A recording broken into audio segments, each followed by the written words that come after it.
순종이라는 제목으로 함께 은혜 나누기를 원합니다. 70대 중반이 된 한 노 부부가 이혼 법정에 섰습니다. 할머니가 도저히 이제 이 영감하고 못 살겠다 해가지고 이혼을 하겠다고 이제 조정이 안 돼서 결국 법정까지 온 거예요. 판사가 할머니에게 묻습니다. 할머니, 이제 나이도 많으시고 살 만큼 사셨는데 이제 와서 왜 이혼하려고 하십니까?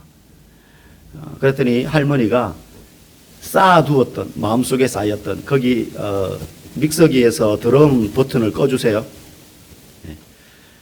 그 쌓아두었던 이야기를 하는데 이렇게 판사 앞에서 말합니다. 얼마 전에 치킨을 한 마리 시켰는데 치킨 무가 오잖아요.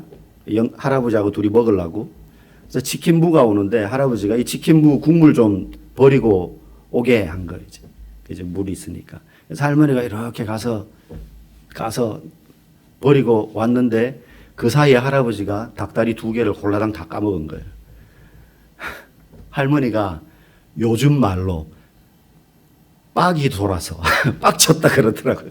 빡쳐서 이혼해 이렇게 한 거예요. 할아버지가 왜?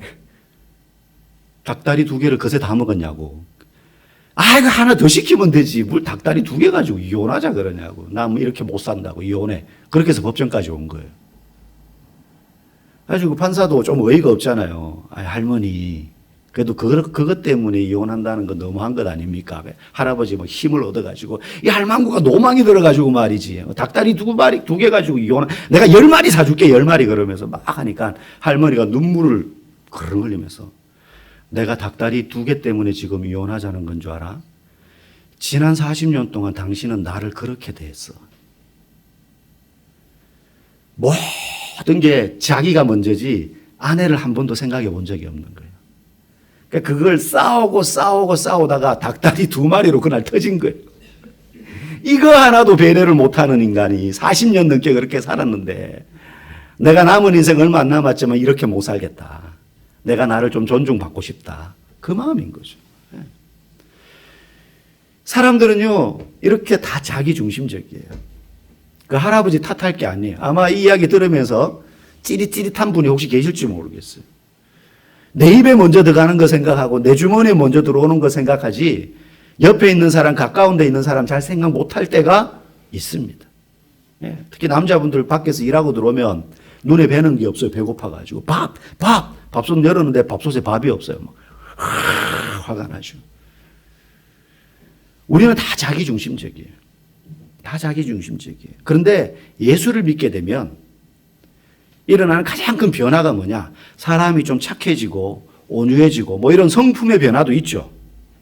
예수 믿으면 이렇게 살아야 됩니다. 저렇게 살아야 됩니다. 배우니까. 그런데 예수님을 믿게 되면 일어나는 가장 큰 본질적인 변화 중에 하나가 뭐냐 하면 나 중심적인 삶을 살던 사람이 하나님 중심의 삶을 사는 것으로 바뀐다는 거예요. 전에는 뭐 하나 생기면 이게 저거 내가 나한테 있으면 좋겠다. 그렇게 생각해요. 이게 결코 나쁜 것만 아니에요. 그냥 자연인인 사람은 다 그래요. 죄의 결과이기 때문에. 나부터 생각하게 되어 있어요. 내 가족, 내 거. 그런데 예수를 믿고 나면 뭐 좋은 게 생기면 이거 하나님을 위해서 쓰면 좋겠다.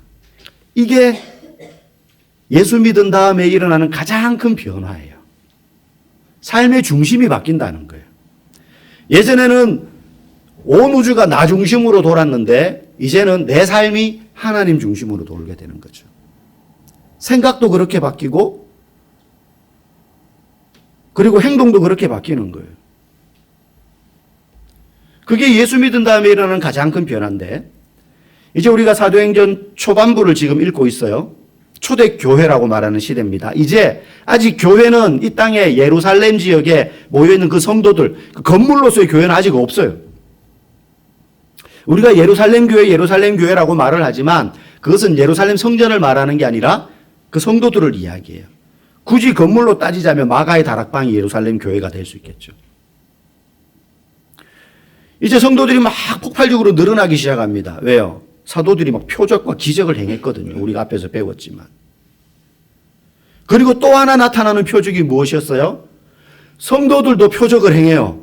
근데 사도들처럼 막 못 걷는 사람을 일으키고 문둥병자를 낫게 하고 뭐 이런 기적이 아니라 삶의 변화로 표적을 나타내는 거예요.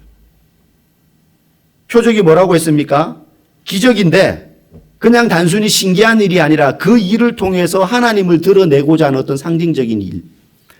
그러니까 그전에는 모든 사람들이 자기 중심으로 살았는데 저 사람들도 그랬는데 예수 믿고 나니 저 사람들이 자기 중심으로 안 살고 자기에게 있는 재산도 팔고 집도 팔고 밭도 팔고 헌금도 하고 해서 가난한 사람들을 막 도와주더라는 거예요. 그러면서 바나바가 그렇게 하고 또 거기에 나타난 부작용으로 그거 흉내 내려고 하다가 아나니아와 삽비라 부부가 죽고 막 이런 일이 일어나지 않았습니까? 그 사람들이 예수 믿고 나니까는 삶에서 표적이 나타나는데 그 표적이 하나님 중심의 삶으로 바뀌더라는 거예요. 자기한테 있는 물건 내 거 움켜쥐는 게 아니라 이걸 아까워하지 않고 가난한 자, 연약한 자, 교회와 이웃들과 세상을 위해서 쓰더라는 거죠.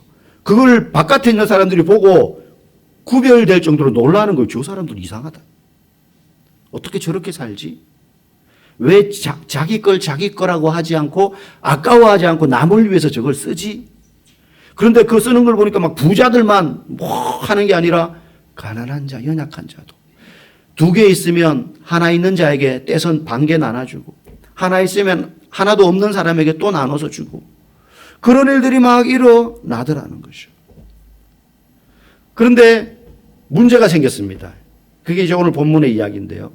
그렇게 하다 보니 구제하는 일, 특히 고아, 과부 이런 사람들이 교회로 막 모여드는 거거든요. 막 모여들어요.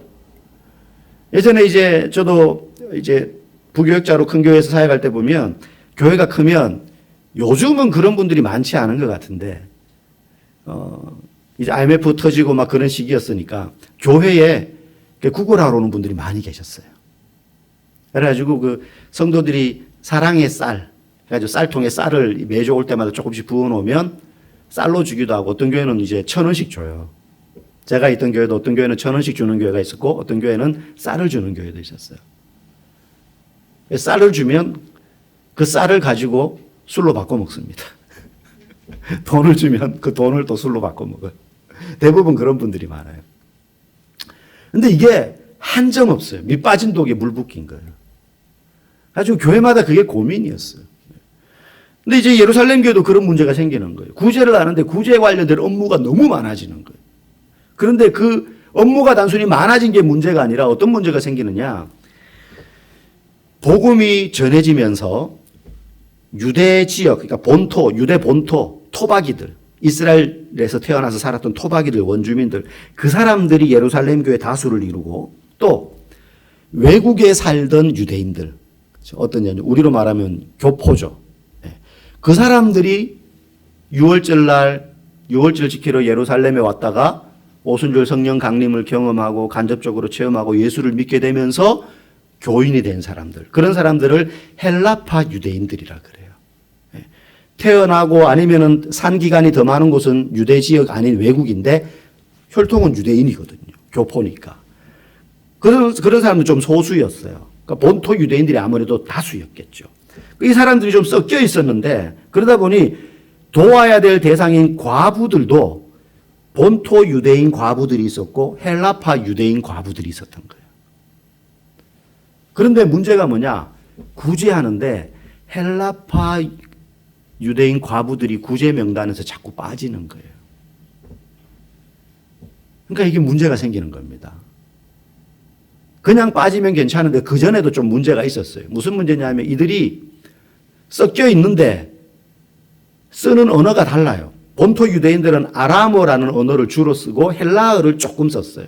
그런데 헬라파 유대인들은 헬라어가 주된 언어고 아람어를 모르는 사람도 있고 잘 모르거나 조금밖에 못 쓰거나. 그러니까 말도 사실 잘 안 통하는 경우들이 있다 보니까 끼리끼리 모이게 되는 거예요, 자연적으로. 그런 가운데 우리 쪽 과부들이 자꾸 구제에 빠지네. 그러니 다툼이 생기는 겁니다. 사도들이 12사도들이 이 이야기를 들은 거예요. 이걸 어떻게 해결하나. 그래서 해결하기 위해서 방안을 내놓은 게 구제하는 일을 전담할 수 있도록 7명의 집사를 세우자. 그전에는 집사가 없었는데. 그리고 우리는 사도들은 말씀을 가르치고 전하는 일에만 전념하자. 그렇게 하면서 7 집사를 세우면서 일이 딱 나뉘어지면서 이 문제가 해결이 됩니다. 그게 오늘 본문의 이야기예요. 그러면 오늘 제가 여러분들과 함께 나누고 싶은 말씀은 7 집사를 선발하는 기준이 무엇이었느냐 하는 거예요. 7 집사. 오늘 본문은 2가지를 말하지만 사실 1가지를 말합니다. 첫 번째는 우리 가운데서 성령과 지혜가 충만한 사람 7명을 세우자 그래요. 성령과 지혜가 충만한 사람. 여러분, 성령과 지혜가 충만하다는 거 막 이상한 환상을 보고 이상한 방언을 하는 그런 사람을 말하는 게 아니라 하나님의 말씀에 얼마나 민감하게 반응하느냐. 풀어서 설명하면 하나님의 뜻에 얼마나 관심을 가지고 있고 그 뜻에 민감하게 반응하느냐. 로마서 8장 1절에서 6절에 보면 성령 충만한 사람의 특징에 대해서 이야기합니다. 성령이 충만한 사람은 영을 따라 살고 성령을 따라 살고 성령의 일을 생각한다. 그게 무슨 뜻이냐면 성령 충만한 사람은 하나님이 기뻐할 만한 일에 늘 관심을 가진다는 거예요. 아까 말씀드렸죠? 자기 중심적인 사람이 하나님 중심의 사람으로 변한다. 그 중에서도 더 민감한 사람. 모든 삶의 시각과 가치관과 행동과 판단과 결정의 기준이 하나님이 이 일을 기뻐하시느냐 그렇지 않네. 내 취향과는 상관없어요. 내가 그 일을 하려니까 좀 부담스러워요. 이거 내가 안 맡았으면 좋겠는데. 근데 이걸 하나님이 기뻐해. 그걸 알아. 그러면 하는 거예요. 자기중심적이지 않은 거죠.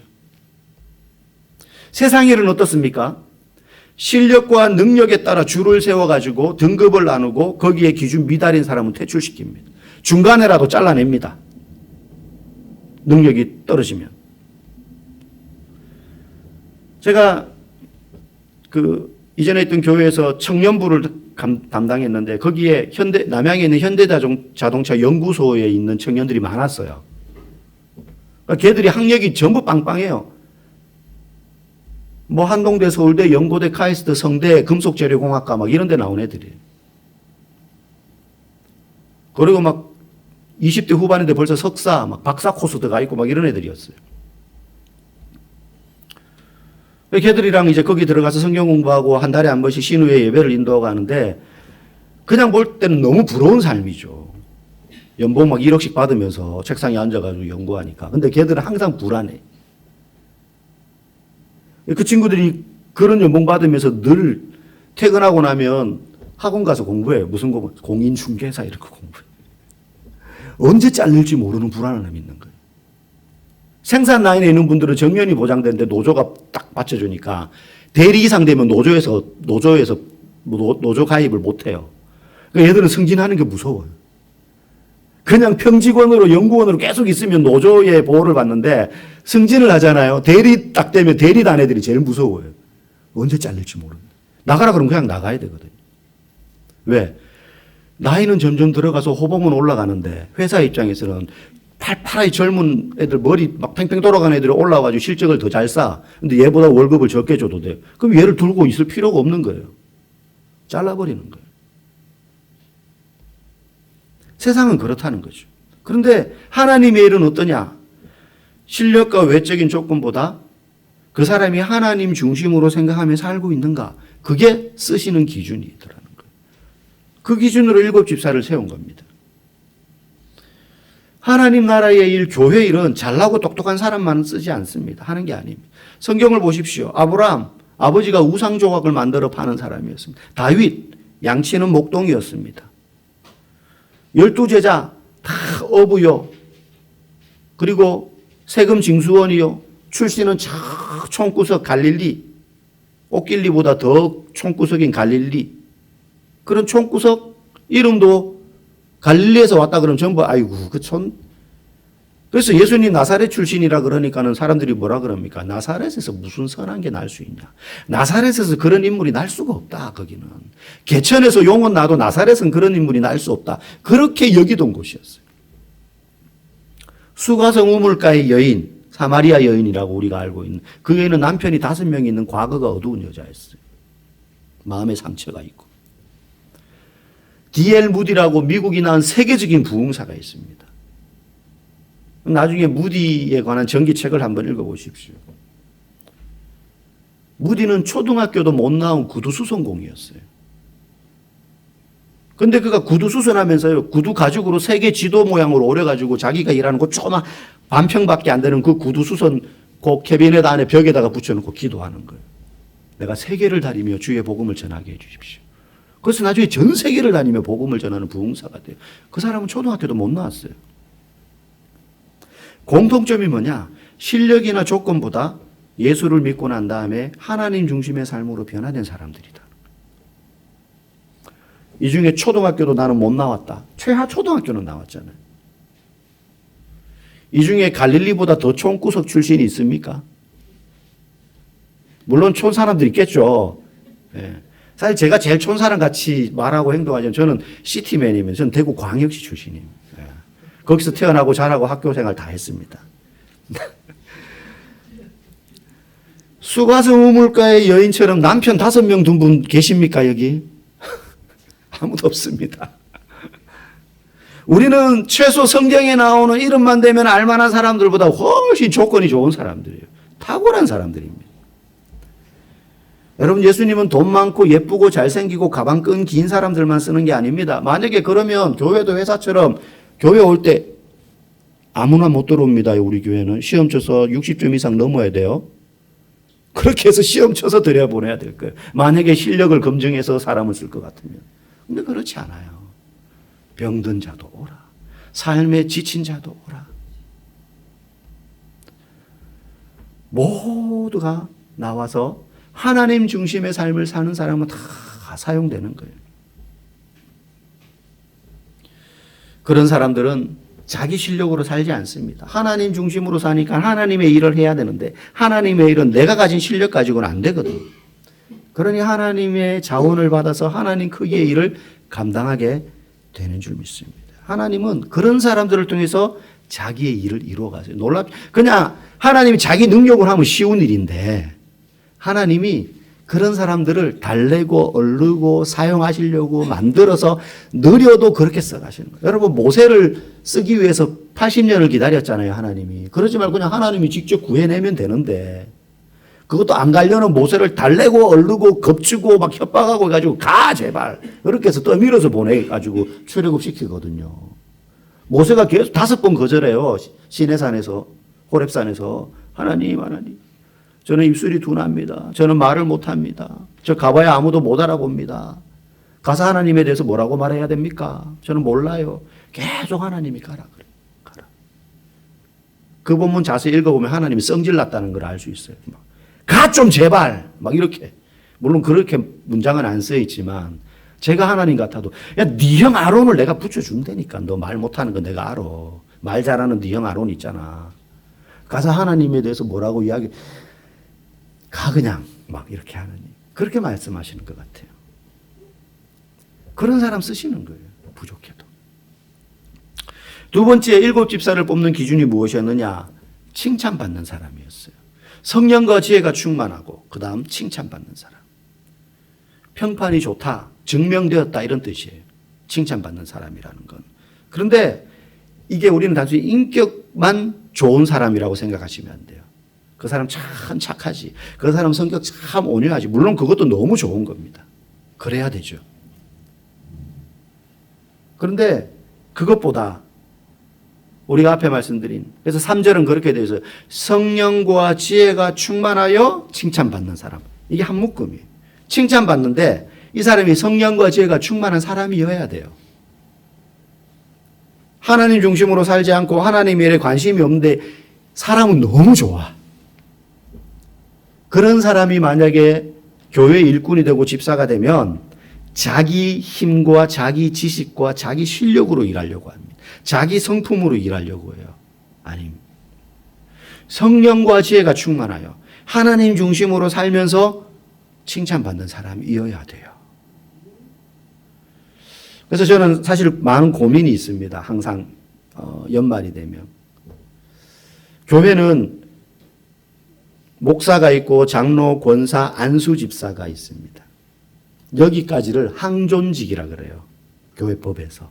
한 번 그 직분을 받으면 계속 한번 안수 집사 권사로 임명되면 계속 안수 집사 권사예요. 70이 넘을 때까지 계속. 근데 그 다음 보통 우리가 집사님 할 때는 서리 집사를 말해요. 교회법에서 이게 임시직이에요. 그 말은 서리 집사는 매년 임명하게 되어 있어요. 우리가 성경의 원리대로 따진다면 성령과 지혜가 충만하지 않거나 칭찬받지 못하는 사람은 그 다음 해에는 집사를 떼는 거예요. 뗀다고 표현하니까 좀 그렇지만 원래 서리 집사는 매년 임명하는 거고 임명하지 않으면 그분은 집사가 아닌 거예요. 원래는. 그런데 우리 사이에 그럴 수 없잖아요. 저와 여러분 사이에. 그래서 한 번 집사가 되면 그냥 계속 집사님. 원래 집사님 부르는데 내년에는 이제 이분이 안 됐다고 갑자기 성도님 그러기 이상하잖아요, 서로가. 한 1년 지나면 입에 배거든요, 이제 집사님. 안 집사라도 집사님 그래요. 근데 가끔 그럴 경우 있거든요.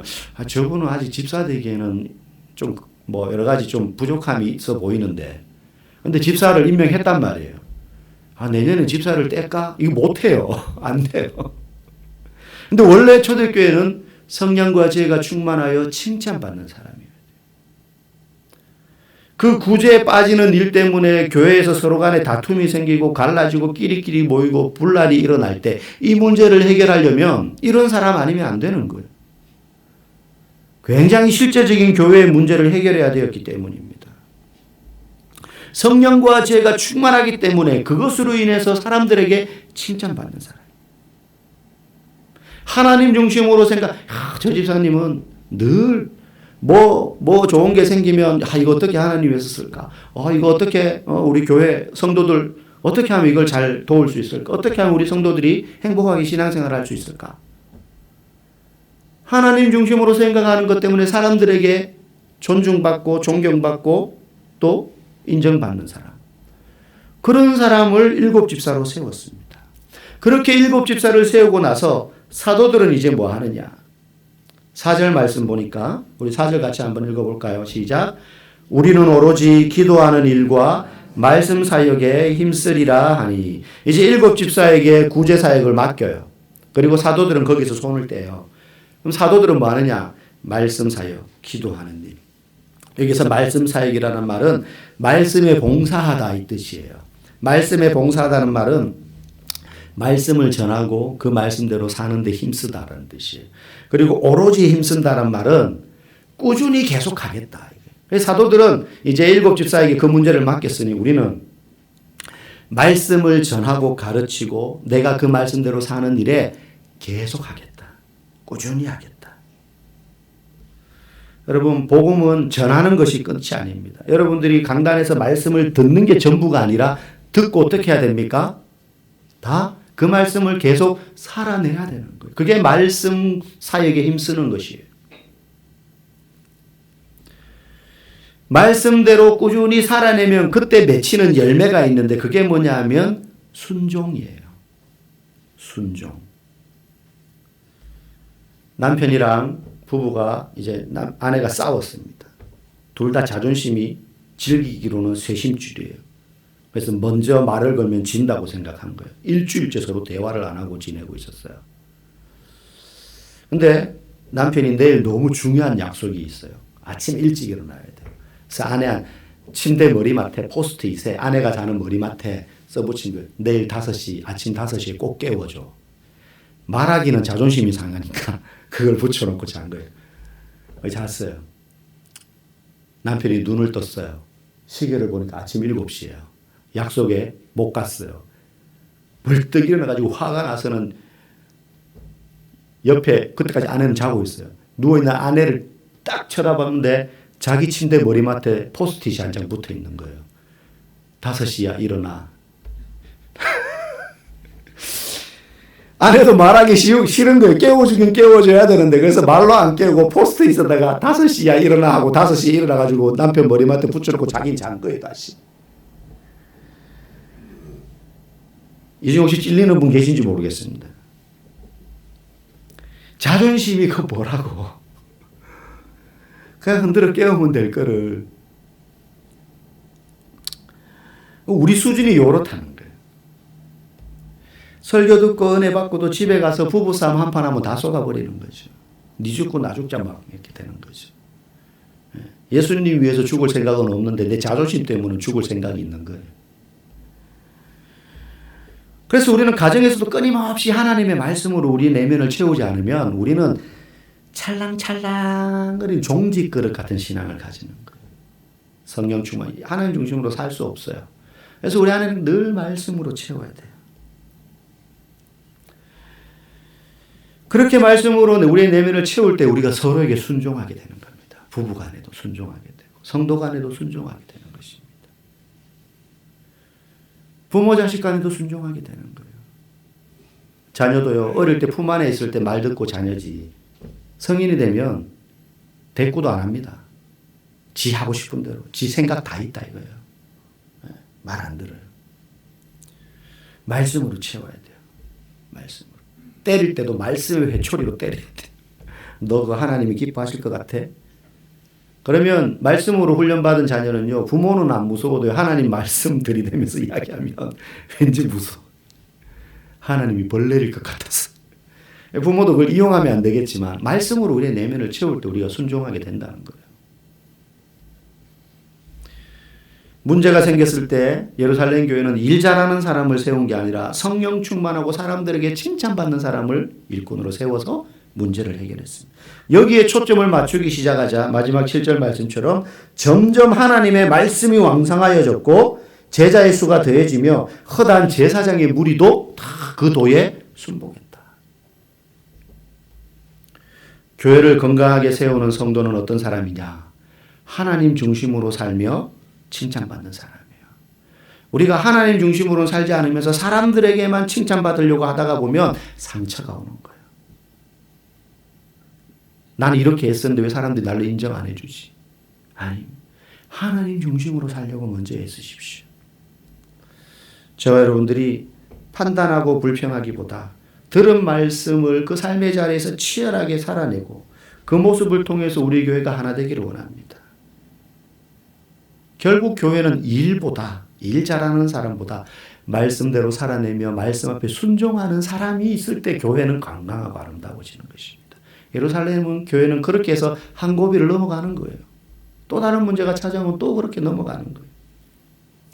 여러분, 탁월함보다 꾸준함이 중요하고 실력보다 겸손이 중요하고 일보다 순종이 중요합니다. 예수님은 그렇게 제자들을 세우셨고 초대교회도 그렇게 일곱 집사를 세웠고 오늘날 복음은 저와 여러분들을 그런 사람으로 부르셨습니다. 순종하는 사람, 성령이 충만한 사람. 저와 여러분들이 그렇게 말씀으로 우리의 내면이 채워지고 성령으로 충만하여 하나님 중심으로 살며 사람들에게 칭찬받고 존중받는 그런 건강한 성도, 건강한 교회 이루어갈 수 있기를 주의 이름으로 간절히 축복합니다.